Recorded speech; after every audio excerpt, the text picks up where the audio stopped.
अध्याय आनुवांशिकता एवं जैव विकास के भाग 4 में आज हम निम्न बिंदुओं पर चर्चा करेंगे। सबसे पहले हम बात करेंगे लक्षण के प्रकार, फिर विकास एवं वर्गीकरण, विकास और प्रगति में अंतर, फिर जीवन की उत्पत्ति, फिर स्टेनले मिलर प्रयोग के बारे में जानेंगे और अंत में हम मानव विकास पर चर्चा करेंगे। तो आइए प्रारंभ करते हैं। लक्षण हमारे दो प्रकार के होते हैं, उपार्जित लक्षण और आनुवंशिक लक्षण। उपार्जित लक्षण ये वो लक्षण होते हैं जो वातावरणीय कारकों के प्रभाव के कारण किसी व्यक्ति में उत्पन्न हो जाते हैं। जैसे कि हम बात करें, कोई चीज हम जब सीखते हैं, चाहे वो डांसिंग हो, चाहे वो स्विमिंग हो, ऐसा नहीं है ना कि वो हमें जन्म से मिली है। हम यहाँ इस पृथ्वी पर आकर जन्म लेकर उसको वातावरण में हम सीखते हैं, तब हम उसको उपार्जित करते हैं। और ये लक्षण कभी भी हमारे एक वंश से दूसरे वंश में नहीं जाते। क्यों नहीं जाते? क्योंकि इन लक्षणों का प्रभाव हमारी जनन कोशिकाओं पे नहीं पड़ता, केवल और केवल शरीर की कायिक कोशिकाएं यानी शारीरिक कोशिकाओं पर पड़ता है। जबकि इसकी तुलना में आनुवांशिक लक्षण कैसे होते हैं? ये एक पीढ़ी से दूसरी पीढ़ी में जाते हैं, क्योंकि इन लक्षणों का प्रभाव हमारी जनन कोशिकाओं के डीएनए पर पड़ता है। तो वही देख लेते हैं। उपार्जित लक्षण ये वे लक्षण होते हैं जो वातावरणीय कारकों के प्रभाव के कारण किसी जीव में उत्पन्न होते हैं। दूसरा पॉइंट, ये लक्षण वंशानुगत नहीं होते, यानी एक पीढ़ी से दूसरी पीढ़ी में नहीं जाते। क्यों नहीं जाते? क्योंकि उपार्जित लक्षणों का प्रभाव केवल शरीर की कायिक कोशिकाओं पर पड़ता है। आनुवांशिक लक्षण ये वे वंशानुगत लक्षण है, यानी ये लक्षण एक पीढ़ी से दूसरी पीढ़ी में जाते हैं, जिनका प्रभाव जनन कोशिकाओं के डीएनए पर पड़ता है। जैसे कि हम बात कर चुके हैं, कौन से लक्षण होते हैं? हमारी आंख का रंग हो सकता है, आंख की पुतली का रंग हो सकता है, हमारे बाल का रंग, हमारी हाइट, ये सारे कैसे लक्षण हैं? आनुवंशिक लक्षण। अब हम पढ़ते हैं विकास एवं वर्गीकरण। क्या संबंध है विकास एवं वर्गीकरण में? जब हमने जैव विकास को पढ़ना शुरू किया था, तभी मैंने आपको बताया था जैव विकास में क्या है कि सरलतम से हम जटिलता की तरफ गए हैं। सरल जीवधारी से जटिल जीव की उत्पत्ति हुई है। जबकि वर्गीकरण का भी आधार एक तरीके से यही है। वर्गीकरण में भी हम क्या करते हैं? शरीर का जो उनका डिजाइन है जीवों का, उसके आधार पर उनको वर्गों में बांटते हैं। सरल है तो पहले, जटिल है तो बाद में। तो अतः हम कह सकते हैं विकास एवं वर्गीकरण में आपस में परस्पर संबंध है। तो वही लिखा है यहाँ, जैव विकास तथा वर्गीकरण का अध्ययन परस्पर संबंधित है। जैव विकास के अध्ययन से पता चलता है कि पहले उत्पन्न जीवों का शरीर बाद में उत्पन्न जीवों से सरलतम है। जो पहले उत्पन्न हुए उनका शरीर कैसा है? सरल। और जो बाद में उत्पन्न हुए हैं उनमें जटिलता अधिक है। अर्थात जीवों के शरीर में सरलता से जटिलता की तरफ विकास हुआ है। यही आधार वर्गीकरण का भी है। जीवों को शरीर के डिजाइन के आधार पर ही उनको विभिन्न वर्गों में रखा गया है। अगर मैं बात करूं, मछली है हमारा, मेंढक है, और हम बात कर ले चिंपैंजी है और जीवाणु है, इन सब में देखें तो कौन ज्यादा हमारा उत्तम है? अगर मैं केवल शारीरिक डिजाइन की बात करूं तो सबसे उत्तम हमारा क्या है? चिंपैंजी। क्यों? क्योंकि उसमें विकसित एक तरीके से मस्तिष्क है और शारीरिक अंग भी बहुत अच्छे से विकसित है। लेकिन अगर मैं विकास की दृष्टि से देखूंगी तो चिंपैंजी नहीं है सबसे उत्तम, तब हमारा जीवाणु सबसे उत्तम है। क्योंकि जीवाणु इतना सरलतम प्राचीन जीव है कि वो हर परिस्थिति में पाया जा सकता है। तो वही है हमारा नेक्स्ट इंपॉर्टेंट नोट। जीवाणु, मछली, मकड़ी तथा चिंपैंजी में से चिंपैंजी में शारीरिक अभिकल्प की जटिलता सबसे अधिक है। चिंपैंजी का शारीरिक डिजाइन, विकसित शारीरिक अंग संस्थान, मस्तिष्क, का जीवाणु, मकड़ी और मछली से अधिक विकसित होना आदि लक्षण चिंपैंजी को शेष सभी से उत्तम बना देते हैं, परंतु विकास की दृष्टि से चिंपैंजी अति उत्तम नहीं माना जा सकता, क्योंकि सरलतम अभिकल्प वाले जीवाणु समूह विभिन्न विषम पर्यावरण में आज भी पाए जाते हैं। तो हम कह सकते हैं कि शारीरिक डिजाइन के आधार पर ही केवल चिंपैंजी उत्तम है, और अगर विकास की दृष्टि से देखा जाए तो ऐसा नहीं है। हमारा नेक्स्ट टॉपिक है विकास और प्रगति में अंतर। विकास और प्रगति में क्या अंतर है? कभी भी विकास का मतलब ये नहीं होता कि नई जाति का अगर निर्माण हुआ है तो जो पुरानी जाति है वो विलुप्त हो जाएगी। यहाँ केवल क्या हुआ है, सरलतम से जटिलतम की तरफ क्या हुई है, वृद्धि हुई है। तो वही लिखा है, जैव विकास के सिद्धांत का अर्थ वास्तविक प्रगति नहीं है। प्रगति यानी प्रोग्रेस नहीं है। इसका अर्थ यह भी नहीं है कि विकसित हुई नई स्पीशीज अपनी पूर्वज स्पीशीज से उत्तम ही हो। अतः ऐसा नहीं है कि नई जाति के निर्माण के लिए पहली जाति विलुप्त हो जाए। ये सब पर्यावरणीय कारकों पर निर्भर करता है। पर्यावरणीय कारक यानी कि प्राकृतिक जो चयन है उस पर, और हम कह सकते हैं आनुवंशिक विचलन पर। अगर हम कहते हैं कि मानव का विकास किससे हुआ है, चिंपैंजी से हुआ है, इसका मतलब क्या है कि दोनों के पूर्वज एक रहे होंगे और वहां से अलग अलग होने के बाद इनका अलग अलग विकास हुआ होगा, जिसका परिणाम आज का आधुनिक मानव है। दूसरे शब्दों में अगर हम कहें तो जैव विकास में मानव कोई शिखर पर नहीं है, बल्कि यह जैव विकास श्रृंखला में उत्पन्न हुआ सिर्फ एक स्पीशीज है। तो यही अंतर है आपके विकास और प्रगति में। हमारा नेक्स्ट टॉपिक है जीवन की। हमारी पृथ्वी का उद्गम लगभग 4.6 अरब वर्ष पूर्व हुआ था, और यहाँ जीवन की उत्पत्ति लगभग 4 अरब वर्ष पूर्व हुई। जीवन की उत्पत्ति के कई सारे सिद्धांत आए, स्वतः जननवाद, जैव निर्माणवाद और बीजाणुवाद इत्यादि। लेकिन हम जो अभी पढ़ने वाले हैं वो हम modern theory of origin of life पढ़ने वाले हैं, यानी जीवन की उत्पत्ति की बिल्कुल मॉडर्न थ्योरी, जिसे हैकल ने दिया था और ऑपरेन ने प्रयोगों द्वारा उसको सिद्ध किया था। इसको हम ऑपरेनवाद का सिद्धांत के नाम से भी जानते हैं। इस सिद्धांत के अनुसार पृथ्वी पर एक लंबे रासायनिक उद्विकास के फलस्वरूप जीवन की उत्पत्ति हुई थी। मतलब अकार्बनिक पदार्थों से हमारे जीवन की उत्पत्ति हुई थी, और इस संपूर्ण प्रक्रिया को निम्न चरणों में बांटा गया है। सबसे पहला चरण है परमाणु अवस्था। माना जाता है कि शुरुआती जो ताप रहा होगा पृथ्वी पर वो बहुत अधिक रहा होगा, लगभग 5000 से 6000 डिग्री सेल्सियस तक। तो ऐसे ताप में क्या हुआ कि जो भारी जो हमारे अणु थे, जैसे कि लोहा हो गया, निकिल, कॉपर, इनने केंद्रीय भाग बना लिया, और जो हल्के तत्व थे, हल्के जो हमारे परमाणु थे, उन्होंने बाहरी वातावरण बना लिया, जैसे कि नाइट्रोजन और हाइड्रोजन। उसके बाद की अवस्था है अणु अवस्था। अब क्या हुआ, धीरे धीरे पृथ्वी का ताप कम होने लगा और परमाणु ने परस्पर क्रिया कर कर संयोग करके हमारे क्या बना लिए, अणु बना लिए, हमारे सरल अकार्बनिक यौगिक बना लिए। उसके बाद का चरण है कार्बनिक यौगिकों का निर्माण। यहाँ जो यौगिक बने थे अकार्बनिक यौगिक, उन्होंने अब जल में घुलना शुरू कर दिया, और जिसके कारण जो समुद्र का जल था वो खारा होने लग गया, यानी कि असंतृप्त हाइड्रोकार्बन का निर्माण होने लगा, जैसे कि एल्कोहल, एल्कीन इत्यादि। तत्पश्चात कौन सा चरण आया, विशिष्ट जटिल कार्बनिक पदार्थ का निर्माण।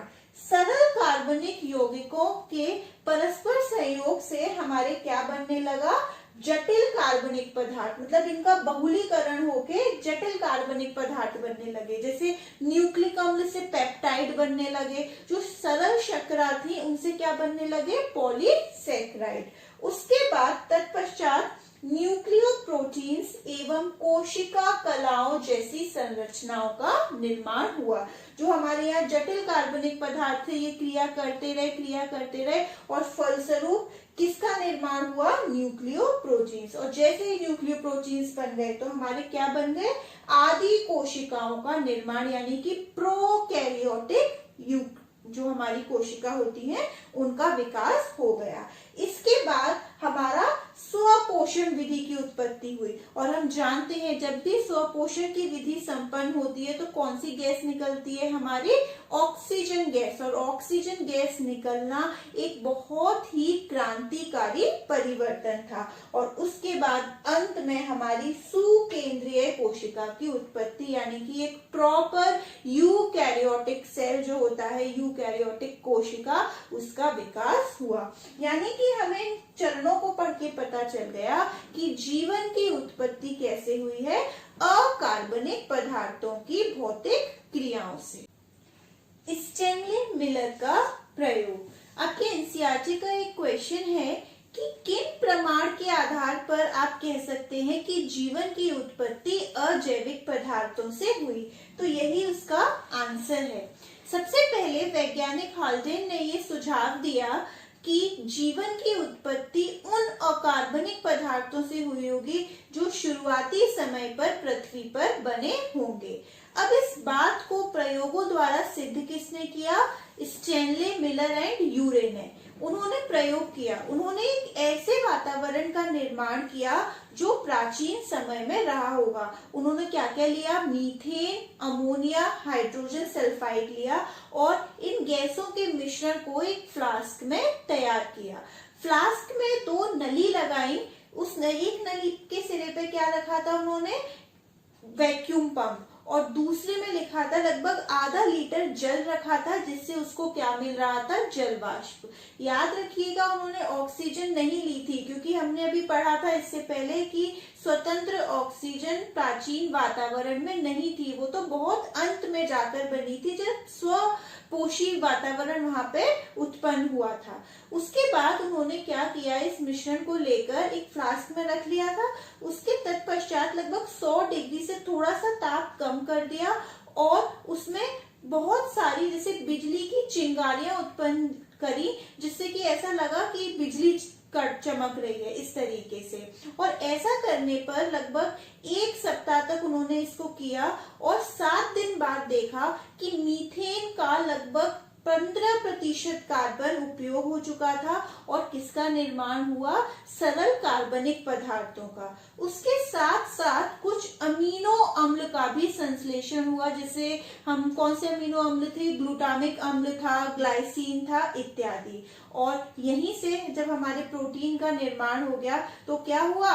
सरल जो हमारे अकार्बनिक पदार्थ से, जैसे कार्बन, हाइड्रोजन, ऑक्सीजन, नाइट्रोजन, उनसे कार्बनिक पदार्थों का संश्लेषण हो गया था। और इसी प्रमाण के आधार पर हम कह सकते हैं कि जीवन की उत्पत्ति किससे हुई है? अकार्बनिक पदार्थ से। तो पढ़ लेते हैं यहाँ क्या लिखा है। वैज्ञानिक हाल्डेन ने सुझाव दिया कि जीवों की सर्वप्रथम उत्पत्ति उन सरल अकार्बनिक अणुओं से भी हुई होगी जो पृथ्वी की उत्पत्ति के समय बने थे। स्टैनली ने प्रयोग द्वारा ये सिद्ध किया कि सरल अकार्बनिक अणुओं से कार्बनिक अणु उत्पन्न हो सकते हैं। ये सुझाव इन्होंने सन 1929 में दिया और इन्होंने ये जो प्रयोग किया 1953 में किया।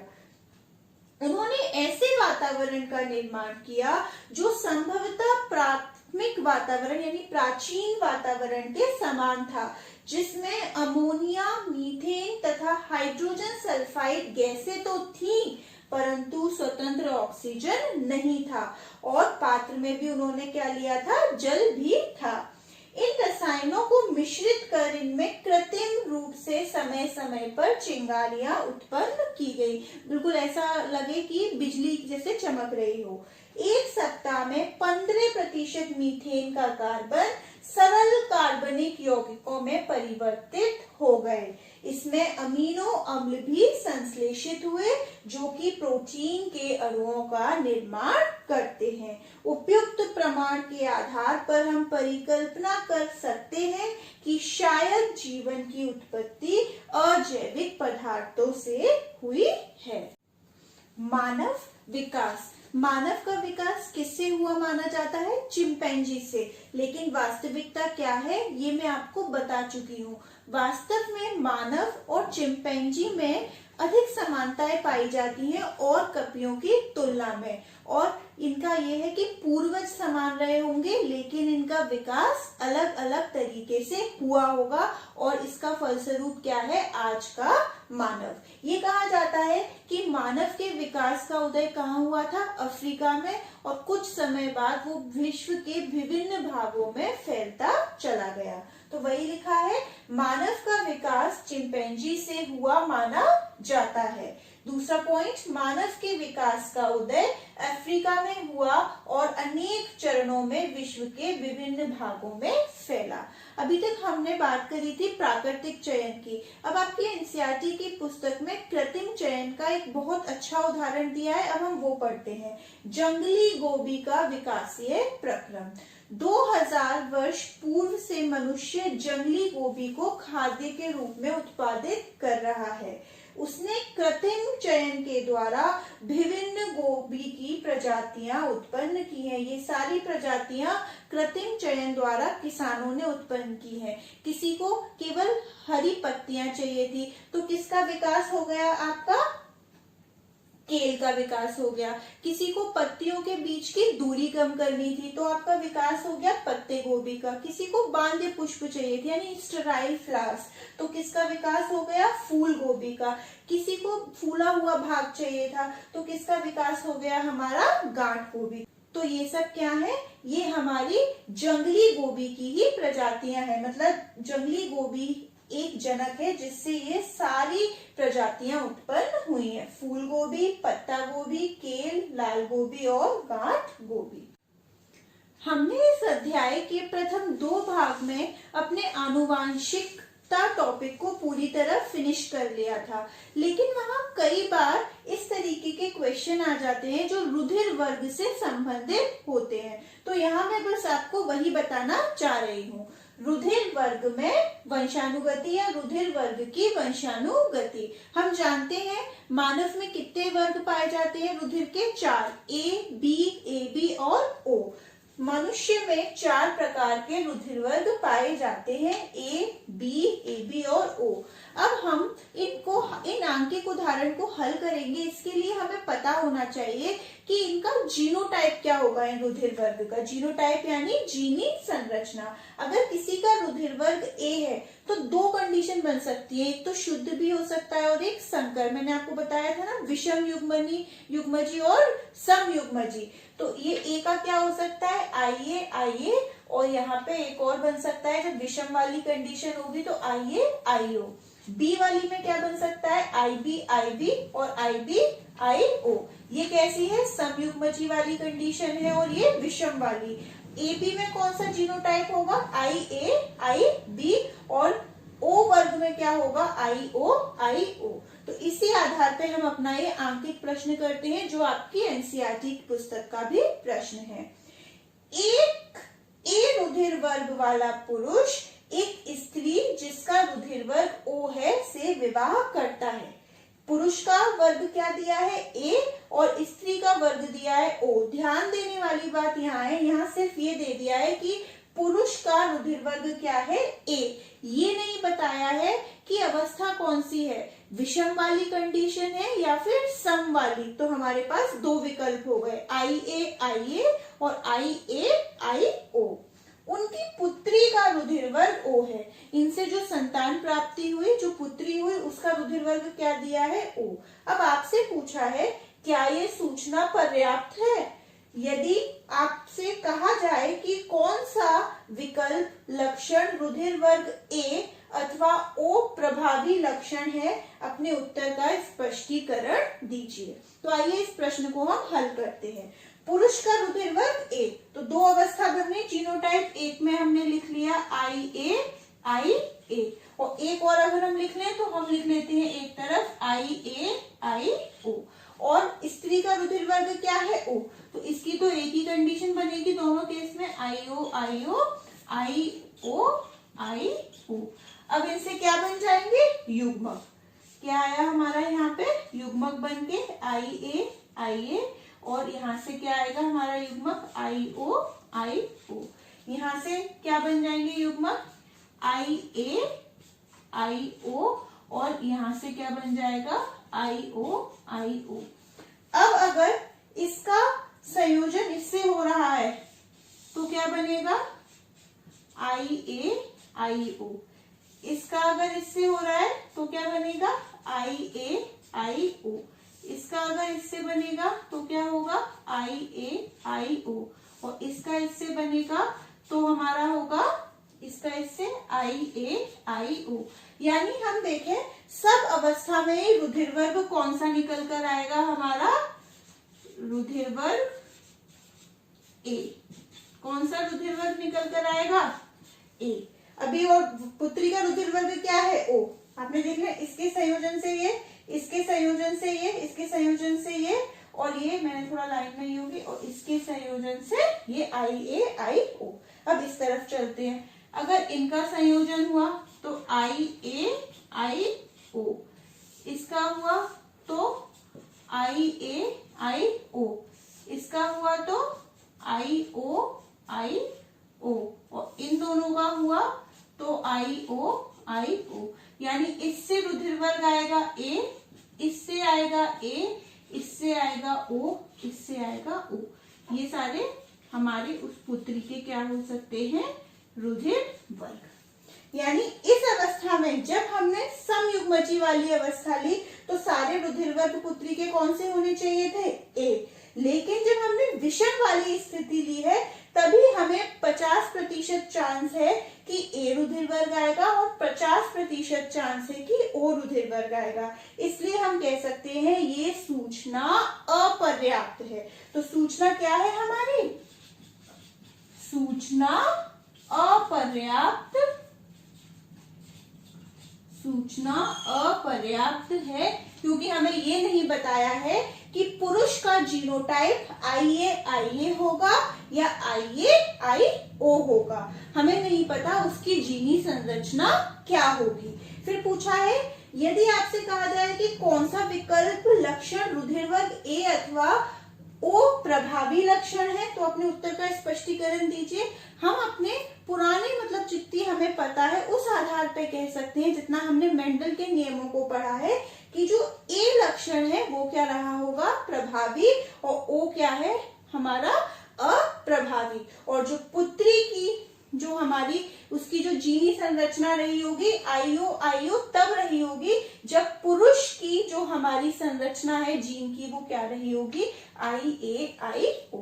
तो इसका मतलब हम कोई भी आंकिक उदाहरण ऐसे तभी हल कर सकते हैं जब हमें उसकी जीनी संरचना पता हो। अगर कभी आपको कोई भी रुधिर वर्ग दे दिया, B दे दिया, अगर उसने नहीं बताया कि विषम कंडीशन है या सम, तो आप दोनों विकल्पों को लेके उसको सॉल्व करेंगे। इससे कई तरीके के क्वेश्चन आ जाते हैं। कई बार ऐसा आ जाता है कि पिता का रुधिर वर्ग ये है, स्त्री का रुधिर वर्ग ये है, तो संतानों का रुधिर वर्ग कौन कौन सा रुधिर वर्ग संभावित है, मतलब कौन कौन से रुधिर वर्ग के बच्चे हो सकते हैं।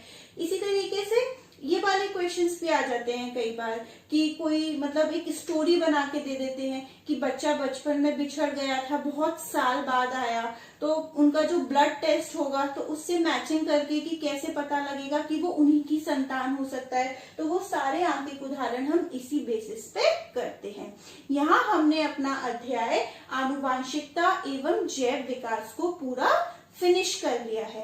अब अगर हम एक छोटा सा क्विक रिवीजन देखें तो हमने इस पाठ की शुरुआत करी थी आनुवांशिकता की परिभाषा के साथ, उसके बाद हमने विभिन्नताएं और उसका महत्व समझा, फिर हमने मेंडल की शब्दावली, मेंडल ने कौन कौन से कठिन शब्दों का प्रयोग अपने नियम में किया था वो पढ़ा कि उसने मटर का चुनाव ही क्यों किया था अपने प्रयोगों के लिए और उनकी सफलता के क्या कारण रहे थे।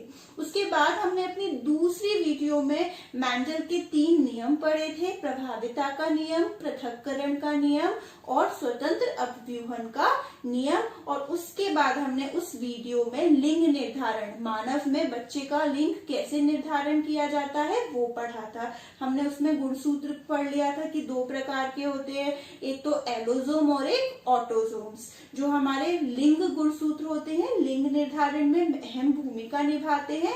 और स्त्री में इनकी संरचना क्या होती है, समान XX, और पुरुष में XY। उसके बाद हमने 3rd वीडियो से अपना जैव विकास वाला टॉपिक स्टार्ट कर दिया था, जिसमें सबसे पहले हमने जैव विकास के प्रमाण पढ़े थे और उसमें हमने 4 प्रकार के प्रमाण पढ़े।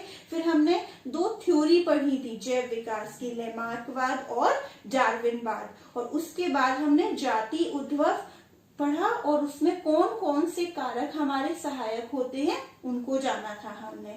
और उसके बाद हमने छोटे छोटे टॉपिक जैसे वर्गीकरण और विकास में कैसे संबंध है ये पढ़ा था। ये पढ़ा कि विकास को हम सिर्फ प्रगति नहीं कह सकते।